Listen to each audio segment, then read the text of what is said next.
ರೇಣುಕಾಸ್ವಾಮಿ ಕೊಲೆ ಕೇಸ್ನ ಆರೋಪಿಗಳಿಗೆ ಸದ್ಯಕ್ಕೆ ಮನೆಯೂಟ ಭಾಗ್ಯ ಸಿಗಲ್ಲ ಅನ್ನುವಂತ ಅಪ್ಡೇಟ್ ಇದೆ. ಮನೆಯೂಟಕ್ಕೆ ಕೋರ್ಟ್ಗೆ ಅರ್ಜಿ ಸಲ್ಲಿಸಿ ಕೋರ್ಟ್ ಅಸ್ತು ಅಂದರೂ ಕೂಡ ಆರೋಪಿಗಳಿಗೆ ನಿರಾಸೆಯಾಗಿದೆ. ಪವಿತ್ರ ಗೌಡ, ನಾಗರಾಜ್ ಮತ್ತು ಲಕ್ಷ್ಮಣ್ ಅರ್ಜಿ ಸಲ್ಲಿಸಿದ್ರು ಮನೆಯೂಟಕ್ಕಾಗಿ. ಅದಕ್ಕೆ ಕೋರ್ಟ್ ಅಸ್ತು ಹೊಂದಿತ್ತು. ಆದರೆ ಕೋರ್ಟ್ ಆದೇಶಿಸಿದ್ರು ಕೂಡ ಅಧಿಕಾರಿಗಳು ಮನೆಯೂಟ ಕೊಡೋದಕ್ಕೆ ಹಿಂಜರಿತಾ ಇದ್ದಾರೆ. ಅಧಿಕೃತ ಆದೇಶದ ಪ್ರತಿ ಸಿಕ್ಕಿಲ್ಲ ಅಂತ ಜೈಲಾಧಿಕಾರಿಗಳು ಹೇಳಿದ್ದಾರೆ.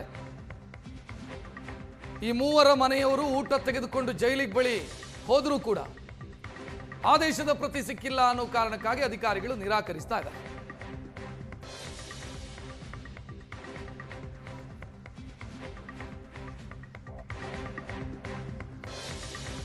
ಇನ್ನು ಕೋರ್ಟ್ನ ಮನೆಯೂಟ ಆದೇಶ ಪ್ರಶ್ನಿಸೋದಕ್ಕೆ ಪೊಲೀಸರು ಸಿದ್ಧತೆಯನ್ನು ಮಾಡಿಕೊಂಡಿದ್ದಾರೆ. ಕೈದಿಗಳಿಗೆ ಮನೆಯೂಟಕ್ಕೆ ಅವಕಾಶ ಕೊಟ್ಟರೆ ಬೇರೆ ಕೈದಿಗಳು ಕೂಡ ಇದೇ ರೀತಿ ಆದೇಶ ತರ್ತಾರೆ. ಆಗ ಎಲ್ರಿಗೂ ಅವಕಾಶ ಕೊಡೋದಕ್ಕೆ ಸಾಧ್ಯ ಆಗಲ್ಲ.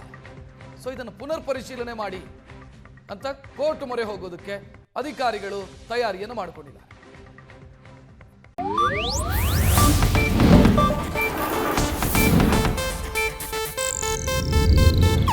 ಇದು ಏಷ್ಯಾನೆಟ್ ನ್ಯೂಸ್ ನೆಟ್ವರ್ಕ್ ಪ್ರಸ್ತುತಿ.